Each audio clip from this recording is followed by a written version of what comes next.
భాయ్ నమస్తే. నమస్తే అండి. నిన్న పవన్ కళ్యాణ్ గారు ఏదైతే గనక ప్రకాశం జిల్లాలో జరిగిన మీటింగ్లో ఆయన చేసిన వ్యాఖ్యలు అయితే గనక ఇప్పుడు రాష్ట్ర వ్యాప్తంగా ఒక రకమైన ఉత్సాహవంతమైన వాతావరణాన్ని క్రియేట్ చేసిననే చెప్పుకోవచ్చు. ఆయన చెప్పింది ఏంటంటే కనుక నాకు పోరాట అనుభవం ఉంది కానీ పరిపాలన అనుభవం లేదు.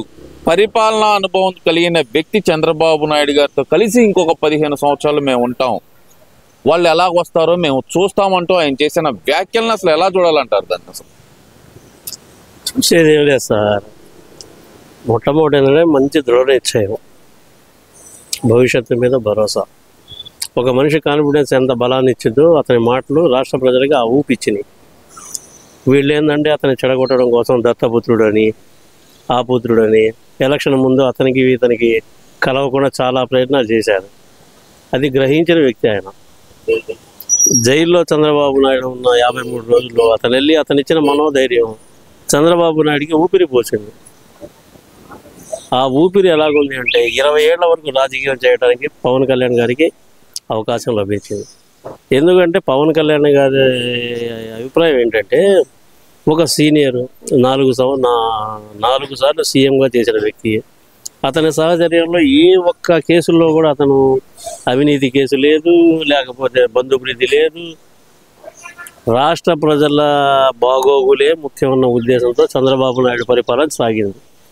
అటువంటి వ్యక్తి తోడు పవన్ కళ్యాణ్ లాంటి వ్యక్తికి ఉంటే పవన్ కళ్యాణ్ నేర్చుకోవటానికి, భవిష్యత్తులో ఉండటానికి, భవిష్యత్తులో సీఎం కావడానికి చాలా దోహదం చేస్తాయి. ఎందుకంటే అది అతని కాన్ఫిడెన్స్. ఒక మనిషి కాన్ఫిడెన్స్ని అంత తేలిక ఎవరు పోగొట్టలేరు. నా నమ్మకం, నా బలం చంద్రబాబు నాయుడు. మా కూటమి ప్రభుత్వం 15 సంవత్సరాల వరకు ఇంకా ఈ రాష్ట్ర ప్రజలకి సేవ చేస్తానే ఉంటాం. ఎవ్వరి వల్ల కాదు మమ్మల్ని చెడగొట్టడం. అంటే ఆయన చెప్పిన నిన్న ఇంకో మాట కూడా అసలుకి ఒక రకంగా ఆలోచించదగ్గది. ఆయన అన్నది ఏంటంటే గనక మా మధ్య ఏదన్నా ఉన్నా సరే మేము కూర్చొని షార్ట్ అవుట్ చేసుకుంటాం, మీరెవరయ్యా చెప్పటానికి మాకు?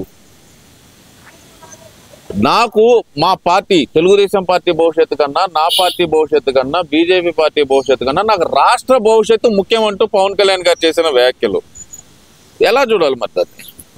మొదటి నుంచి పవన్ కళ్యాణ్ వచ్చి ప్రజల పక్షమే. మొదటిసారి ఎలక్షన్లో కంటెంట్ చేస్తే ఒక్క సీట్ ఇచ్చారు. ప్రజలకు పూర్తి సినిమా వాళ్ళు రాజకీయాలు చేస్తే ఎలాగుంటాయి అనేది పూర్తి అవగాహన లేక వాళ్ళు ఇతను ఏదో 4 రోజుల నుండి పోయే వ్యక్తి అనుకున్నారు, ఒక సీట్ ఇచ్చారు.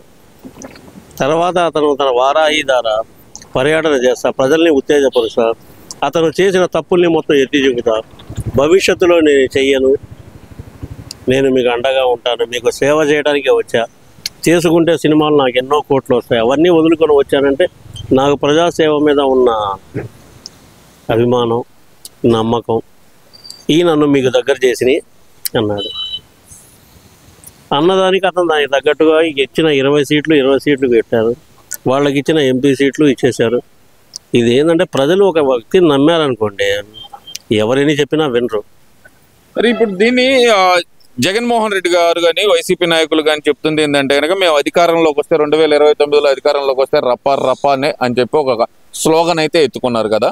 మరి మీరు రప్పా చెయ్యాలి అంటే మీరు అధికారంలోకి రావాలి కదా అని అడుగుతున్నారు కదా మరి పవన్ కళ్యాణ్ గారు. మరి దీనికి ఏం చెబుతారు కదా? పవన్ కళ్యాణ్ గారు కాన్ఫిడెన్స్ రానివ్వము అంటే ఏంటి? నేను తప్పు చేస్తే నన్ను ప్రశ్నించమని ప్రతి కార్యకర్తకు చెప్పుకున్నాను. అలాంటప్పుడు నేను ఎట్లా రానిస్తాను? నేను రానివ్వను. నేను రానివ్వటం కాదు, ఈ ప్రజలే రానివ్వరు. నేను ఎందుకంటే ఈ ప్రజలు మీ 5 ఏళ్ల పరిపాలనలో ఎన్ని బాధలు పడ్డారో, ఎన్ని ఇబ్బందులు పడ్డారో వాళ్ళు గ్రహించారు. అరే మద్యం కుంభకోణం ఏంటంటే 3,500 కోట్ల కుంభకోణం. అది దాంట్లో ఎక్కడో కాఫీ షాప్లో పనిచేసే ఒక గుమస్తా 32,000 జీతం అతనికి. అతనికి 450 కోట్ల రూపాయల మద్యం లావాదేవీ జరిగింది అతను బ్యాంకు ఖాతా తెరిస్తే. అవినీతికి అసలు అంతమే లేదన్నట్టు విచ్చలవిడిగా చేశారు. అవినీతి అంటే ఎంత తేలిగ్గా చేయగలుగుతారు? ఈ రాష్ట్రాన్ని ఏంటంటే అతను ఒక వ్యాపార సంస్థగా చూసుకున్నాడు. ఆదాయం వచ్చే ప్రతి మార్గాన్ని వదల్లా. మైను, వైను, ఇసుక, ప్రతి విషయంలో కూడా దేనికి తగ్గట్టు క్యారెక్టర్లు వాళ్ళు పెట్టాడు. ఆఖరికి గ్రూప్ 1 పరీక్షలు దిద్దే విషయంలో కూడా 114 కోట్లు CBI chief GV Anjaneyulu, PSR Anjaneyulu CID chief అతనికి అప్పచెప్పాడు. అతను ఏం చేశాడు? అతను వారానికి దుబాయ్ పర్యటన, ఖరీదైన వాచీలు, బంగారం, స్థలాలు కొనటం, ప్రతి డబ్బుని షెల్టర్ కంపెనీ నుంచి ట్రాన్స్ఫర్లు, ఇన్ని దారుణాలు అవకాశం ఇచ్చిన 5 ఏళ్లలోనే చేశారంటే మళ్ళా ప్రజలు ఏ మొహం పెట్టుకొని మిమ్మల్ని గెలిపిస్తారు? ఇప్పుడు ఈయన ఇంకోటి మొదలు పెట్టాడు సార్, మొన్న మీరు గమనించారో లేదు, మళ్ళీ పాదయాత్ర చేస్తాను అన్నాడు. పాదయాత్ర చేస్తావు, ఇప్పుడు చేసే పాదయాత్ర ఎవరికి ప్రయోజనం? ఎవరికి ప్రయోజనం చెప్పండి? ఇప్పుడు చేసే పాదయాత్ర వల్ల ప్రయోజనం ఎవరికి? ఈ రాష్ట్ర ప్రజలు ఏ లబ్ధి పొందట్లేదు. P4 విధానంతో ఆగస్టు 15 నాటికి కొన్ని లక్షల మందికి పేదలను కాపాడుకునే ప్రోగ్రాం అది. ఉన్నవాడు లేనివాడిని దత్తత తీసుకోవటం, ఊళ్ళు దత్తత తీసుకోవడం చేయటం అది మామూలే. కానీ ఈ దత్తత ఏంది? ఒక పేదవాడిని కూడా ధనికుడి చేయడం కోసం నీకున్న ఆస్తిలో అతనికి ఒక పావలా అట్లా 10 మంది కుటుంబాలను దత్తత తీసుకో, వాళ్ళ జీవితాలు బాగుపడతాయి. ఇదంతా ఏంటంటే పేదవాడికి కూడా మనం సహాయం చేయాలి అన్న నైజం ఉన్న వ్యక్తి చంద్రబాబు నాయుడు. అతని విజనరీ ఎట్లా ఉంటుందంటే రాబోయే 20 సంవత్సరాల వరకు కూడా ఎలా ఉంటుంది ఈ రాష్ట్ర భవిష్యత్తు అనేది, AI టెక్నాలజీ అనే కొత్తగా ఇప్పుడు ఒకటి వచ్చింది. దాని మూలాన ఎట్లా ఉన్నాయంటే మీరు గమనిస్తున్నారు, మైదానంలో ఫుట్బాల్ ఆడుతున్నారు. రోబోలు, మనుషులు ఆడే ఆట ఫుట్బాల్ రోబోలు ఆడుతున్నాయంటే టెక్నాలజీ పరంగా ఎంతవరకు పెరిగింది, ఏ విధంగా డెవలప్ అవుతుంది, దాన్ని మన రాష్ట్రం ఎట్లా అందిపుచ్చుకోవాలి అని చేస్తున్నారు. ఈ విధంగా చేసే వ్యక్తి పేద ప్రజలు మోసం చేసి నువ్వు పాదయాత్ర చేయి, ఇంటింటికి వెళ్ళు. ఇప్పుడు ఇంటింటికి ఎమ్మెల్యేలు తిరుగుతున్నారు, మినిస్టర్లు తిరుగుతున్నారు. మీరు తిరిగేది ఏంది? నేను వస్తున్నా, రీకాలింగ్ చంద్రబాబు మేనిఫెస్టో అనుకుంటా నేను వస్తున్నా అంటున్నాడు మరి జగన్మోహన్ రెడ్డి. సరే సార్, మీరు రాండే తప్పు లేదు, మీకు తిరిగే హక్కు ఉంది. రాష్ట్రంలో 5 సంవత్సరాలు మీరు ముఖ్యమంత్రిగా పనిచేశారు కాబట్టి. కాకపోతే ఇందులో గమనించాల్సిన అవసరం ఉంటుంది. సూపర్ 6 అని చంద్రబాబు నాయుడు గారు 6 పథకాలు ఇచ్చారు. రేపు ఆగస్టు 15 నుంచి ఉచిత బస్సు ప్రయాణం ఉంది. తల్లికి వందనం, ఎంతమంది పిల్లలు ఉన్నా అంతమంది పిల్లలకి వేస్తామని చెప్పింది జరిగింది. సంవత్సరానికి 3 గ్యాస్ సిలిండర్ ఉచితం అన్నారు, మొదటి విడత ఇచ్చారు. ఆ డబ్బులు ప్రతి ఖాతాదారుడి బ్యాంక్ అకౌంట్లో పడ్డాయి. రెండో విడత బుక్ చేసుకోండి, మీ డబ్బులు మీ అకౌంట్లో పడతాయి అన్నారు. 3 హామీలు నెరవేర్చారు. రైతులకు ఇన్పుట్ సబ్సిడీ అది జరుగుతుంది, 20,000 రూపాయలు. దానికి తోడు ప్రధానమంత్రి ఫసల్ బీమా యోజన అని ఒకటి ఉంది. మీరేసే పంటని ఇన్సూరెన్స్ చేసుకోండి, ప్రకృతి వైపరీత్యాలు వచ్చినా ఆ ఇన్పుట్ సబ్సిడీ ద్వారా, ఈ ఫసల్ బీమా యోజన ద్వారా ప్రతి రైతు లబ్ధి పొందుతాడు. రాష్ట్రంలో సమస్యలు సృష్టించడానికైతే జగన్ బాబు పాదయాత్ర చేయొచ్చు సార్. లేదు సమస్యలు వద్దు, ప్రజలందరూ బాగున్నారు, చంద్రబాబు హయాంలో అన్ని విధాల లబ్ధి పొందుతున్నారు, ఇంట్లో ఎంతమంది పిల్లలు ఉంటే అంతమంది పిల్లలకి వేస్తున్నారు, ఇవన్నీ ఆలోచించి అతను ఏకాడికి ఏంటంటే అతని ధోరణి ఎలాగుందంటే సార్, ప్రశాంతంగా ఈ రాష్ట్రం ఉండటం అతనికి ఇష్టం లేదు. ఎందుకంటే ఎప్పుడో సంవత్సరం కింద చనిపోయిన వ్యక్తికి, బెట్టింగ్లు ఆడిన వ్యక్తికి, విగ్రహావిష్కరణకి ఒక మాజీ సీఎం వెళ్ళటం ఏంటంటే అది ఎంత అవమానకరం. అది దాన్ని సమర్థించుకుంటున్నారు కదా వాళ్ళు. ఇంకా మరి ఎట్లాగా ఎలా సమర్థిస్తారు చెప్పండి? అది కూడా ఏ విధంగా సమర్థించుకుంటారు? కూటమి ప్రభుత్వం వేధింపులే అని చెప్పి ఇప్పటికీ దాన్ని సమర్థించుకుంటున్నారు కదా. ఒక వ్యక్తి విగ్రహావిష్కరణకి వెళ్ళి 3 వ్యక్తులు చావు కారణమయ్యారు. ఈ రాష్ట్ర ప్రజలు గమనించారు. అంత మాత్రం కారు టైర్ కింద మనిషి ఉన్నా కానీ పూలు జల్లించకుండా షేక్ హ్యాండ్లు ఇస్తా, హగ్గులు ఇస్తా, కారు బ్యాలెన్స్ మీద నిలబడి, ఫుట్బోర్డు మీద నిలబడి మీరు ప్రదర్శన చేస్తుంటే కింద ఒక చావు ఉన్నా కానీ మీరు దాన్ని బట్టి ఎట్లా ఉందంటే ప్రజల మాన ప్రాణాల మీద తొక్కుకుంటా అయినా వెళ్ళి మేము పరిపాలన తెచ్చుకుంటాం, మాకు కావాల్సిందంటే ప్రతీకార ధోరణి, మమ్మల్ని ఎదిరించేవాడు ఉండకూడదు, మేము ఒక నియంతలా చేయాలి, మా తండ్రి గారు రాజశేఖర రెడ్డి గారు ఆయన పేరు చెప్పుకోనైనా మేము బతకాలి. ఇక్కడ తల్లి తండ్రి అక్క చెల్లి ప్రేమ అభిమానాలు ఏమీ లేవు. ఇక్కడ కేవలం ఉన్నదన్న పక్కా కమర్షియల్, డబ్బు డబ్బు డబ్బు. ఇప్పుడు ముఖ్యంగా చూస్తాను కానీ ప్రతి గడపకి వెళ్ళి అన్యాయం జరిగిన ప్రతి ఒక్కరికి వివరిస్తాను అంటున్నారు కదా, మరి దాన్ని ఎలా చూడాలంటారు? మరి ప్రతి కుటుంబానికి ఎంత నష్టం కలిగిందో వివరించంటే మీకు ఒక QR కోడ్ ఇచ్చి పంపిస్తానని మరి అంటున్నాడు కదా.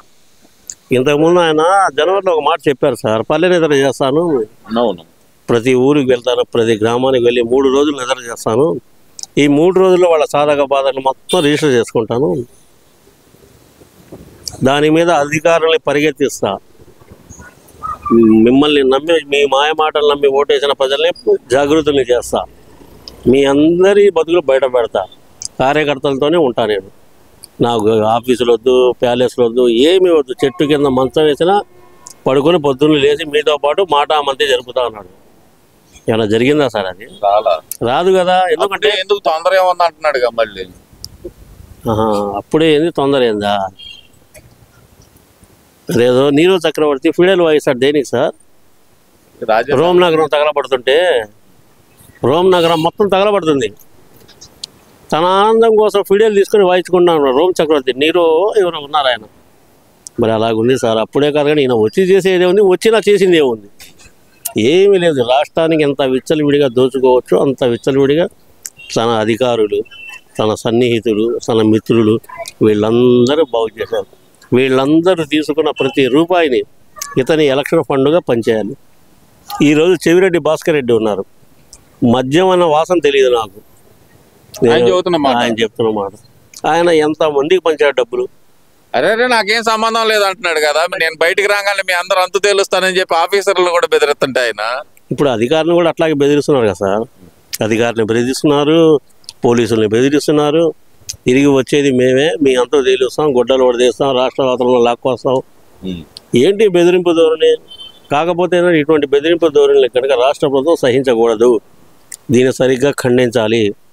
ఒక మనిషి మాట్లాడాలంటే భయపడాలి. ఏది తప్పు మాట్లాడాలంటే భయపడాలి, మాట్లాడితే భయకాదు. తప్పు నేను మాట్లాడి బెదిరింపుతో రౌడీజం చేస్తా, నరుకుదా, రప్పా రప్పా చేస్తా, ఎన్ని సినిమా డైలాగులు పవన్ కళ్యాణ్ స్టేజ్ మీద చెప్పడు. ఆయనే చెబుతున్నాడు సినిమాలో చెప్పడానికి బాగుంటాయి కానీ పబ్లిక్లో వచ్చి నరుకుతాము, చేస్తాము, గుడ్డలు కూడా చేస్తాము ఇవన్నీ అంటే ఎవరు ఊరుకుంటారు? ఎవరు ఊరుకుంటారు సార్? ఎవరి కష్టంతో వాళ్ళు బతుకుతున్నారు. రాష్ట్ర ప్రభుత్వాన్ని ఎన్నుకున్న దేనికి? పేదవాడు మంచి జరగాలి, అందరికీ బాగుంటుంది. ఈరోజు రాష్ట్రంలో బయట విద్యుత్ కొనే అవకాశం లేకుండా జెన్కో పవర్ ఎట్లా ఉందో తెలుసా? బయట నుంచి విద్యుత్ కొనే అవకాశమే లేదు, మాకు వద్దు. ఎన్నో మిలియన్ల విద్యుత్ జరిగింది. ఎందుకు జరిగింది? ఎవరి ఉద్యోగం వాళ్ళు కరెక్ట్ చేస్తే ఏ ఎంప్లాయ్ అయినా రాష్ట్రం అభివృద్ధి చెందుతుంది. ఈరోజు కాగ్నిజెంట్ వైజాగ్లో వచ్చింది, అమరావతిలో వచ్చేసి అదేదో ఇంకోటేదో కంప్లైంట్ ఏదో వచ్చింది సార్. ఎన్ని పరిశ్రమలు వచ్చినాయి? నువ్వు ఉండగా ఒక్క పరిశ్రమ వచ్చిందా? తెచ్చామని చదువుతున్నాడు. ఇవన్నీ మేము తెచ్చినాయి అని చదువుతున్నాడు. మరి గుడివాడ అమర్నాథ్ చెప్పుకోవడానికే సార్. చేసింది శూన్యం. మీరు చేసుంటే తిరిగి మీకు కనీసం ప్రతిపక్ష హోదాన్ని ఇచ్చేవాళ్ళు. ఇప్పుడు కొత్త పేరు ఒకటి పెట్టాడు మరి నారా లోకేష్ కి, గుడివాడ అమర్నాథ్. మరి దానికి ఏం చెబుతారు మరి మీరు?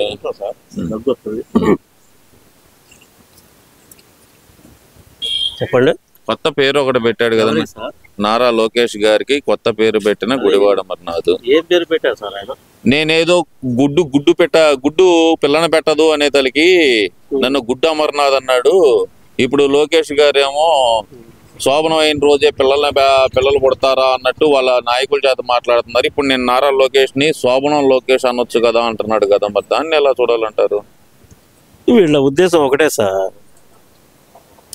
పార్టీని గవర్నమెంట్ని రెచ్చగొట్టడం, బదనాం చేయాలనే ఆలోచన తప్పనిచ్చి వీళ్లలో రాష్ట్ర ప్రగతి, పేద ప్రజల తరపున నిలబడాలి అన్న భరోసా ఇచ్చే నాయకుడు ఎవ్వడూ లేడు. వీళ్ళ అధినాయకుడు జగన్ గారికే లేదు. అందులో మాత్రం పక్కా నిజం. వీళ్ళు ఏకాడికి ఏంటంటే మేము ఉన్నాము అని తెలియజేయడం కోసమే ఇటువంటి వ్యాఖ్యలు. మీరు గమనించే ఉంటారు. ఇంతకుముందు పవన్ కళ్యాణ్ గారి మీద ఏదైనా కాంట్రవర్సీ మాట్లాడారనుకోండి, అతను హైప్ అవుతాడు. ఎందుకంటే పవన్ కళ్యాణ్ లాంటి వ్యక్తిని నేను కాంట్రవర్సీ చేశాను అంటే నేను హైప్ అవుతా అని చెప్పి కొంతమంది చిల్లర నాయకులు ఉన్నారు. వీళ్ళందరికీ జవాబు జబర్దస్త్లో హైపర్ ఆది అని ఒక ఆయన ఉన్నాడు. ప్రతి మీటింగ్లో అతను కౌంటర్ ఇచ్చాడు. ఆకాశం వెళ్ళి చూసి ఉమ్మేస్తే మీ మీదే పడుద్దురా, ఆకాశం ఎప్పుడు అట్లా నిలబడే ఉంటుంది. ఆ ఆకాశం కింద బతికే ప్రజలు వాళ్ళందరూ ఏంటంటే ఆకాశం లాంటి వాడు పవన్ కళ్యాణ్. మీలాంటి మూడతూపులకి చిల్లర మాటలకి స్పందించరు ఆయన. మేము చాలు ఆయనకి, మీరు మాట్లాడే మాటలు అని చెప్పి ఒక భరోసా ఇచ్చున్నాడు. హైపరాది అని మంచి వక్త ఆ కుర్రోడు. ఆ కుర్రోడు కూడా ఆ జబర్దస్త్ హైప్ రావడానికి కారణం కూడా ఆ కుర్రోడే. ఓకే, ఇవన్నీ ఒక ఎత్తు. మరి ఈ నారా లోకేష్ గారికి కొత్త పేరు పెట్టిన ఈ గుడివాడ అమర్నాథ్ ని మరి ఎలా చూడాలంటారు? నేను అదే చెప్తున్నాను కదండి. వీళ్ళు మేము ఉన్నాము, బతుకున్నాము, చచ్చిపోలేదు మా పార్టీ అంటారు అంతే. అంతకుమించి ఇంకా దేనికి ప్రయోజనం ఏముంది? ఎవరికి ఉంది? ఒకవేళ నువ్వు ఒక మాజీ కార్యకర్త, మాజీ ఎమ్మెల్యేగా, మాజీ మంత్రిగా నువ్వు గనక 10 మంచి పనులు చేస్తుంటే నీ ఇంటి ముందు ఈరోజు నీ నుండి లబ్ధి పొందిన ప్రతి ఒక్క కార్యకర్త, ప్రతి ఒక్క గ్రామస్తుడు నీ ఇంటి ముందు నిలబడి నువ్వు ఏ కార్యక్రమం పెట్టినా కానీ మేమున్నాం రా అన్నా అనేవాళ్ళు. నువ్వు కేవలం స్వలాభం, నీ జీవితం, నీ లైఫ్, ఇంకో నేను 100 ఏళ్ళు బతుకుదా అని చెప్పి పోగేసుకోవడం తప్పనించి ప్రతి ఎమ్మెల్యే, మంత్రి అందరూ పోగేసుకున్నారు. అప్పుడప్పుడు నేను ఉన్నానని బొత్స సత్యనారాయణ గారు మాట్లాడుతుంటారు. అంతే తప్పచ్చి ఇందులో ఏమీ లేదు సార్. ఆవు చేలో మేస్తే దూడ గట్టును మేసిద్దా? మేయదు. నాయకుడే అలాగుంటే కింది స్థాయి వ్యక్తులు ఎట్లా ఉంటారు సార్? ఇట్లాగే ఉంటారు. ఆ రోజుల్లో చంద్రబాబు నాయుడు కానీ, లోకేష్ని కానీ, పవన్ కళ్యాణ్ కానీ, జగన్ గారు స్టేజ్ మీద ఉన్నప్పుడు ఎవరు తిడతారో వాళ్ళకి ఎటువంటి అందరాలు ఎక్కించారో ఎగ్జాంపుల్గా మన రోజా గారే చాలు. అవును. వాళ్ళ మానసిక ఆనందం కోసం ఏంటంటే పోలీస్ కస్టడీలో ఉన్న వ్యక్తిని, అతని హింసని కూడా లైవ్లో చూపించారు సార్. ఇది ఎంతవరకు సబబు చెప్పండి? ఇంత రాక్షస ఆనందమా? ఒక మనిషి రాక్షస క్రీడ ఇలా ఉంటుందా అని చూసి రాష్ట్ర ప్రజలు భయపడిపోయి, అయ్యా నీకు నమస్కారం అయ్యా, నీ ముద్దులు వద్దు, నీ మురిపాలు వద్దయ్యా, చంద్రబాబు నాయుడు విజన్ ఉన్న నాయకుడిని ఎన్నుకుంటామని 152 సీట్లు, 151 సీట్లు నీకు ఇచ్చారు.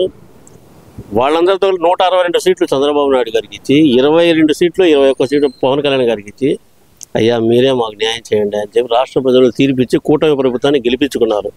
గెలిపించుకున్న దాన్ని వాళ్ళు ఒక్క సంవత్సరంలోనే ఎంతవరకు న్యాయం జరిగిందో, పేపర్ 7 రూపాయలు 8 రూపాయలు పెట్టుకొని పేపర్ కొనే ప్రతి ఒక్క వ్యక్తికి కూడా దీని మీద పూర్తి అవగాహన ఉంది.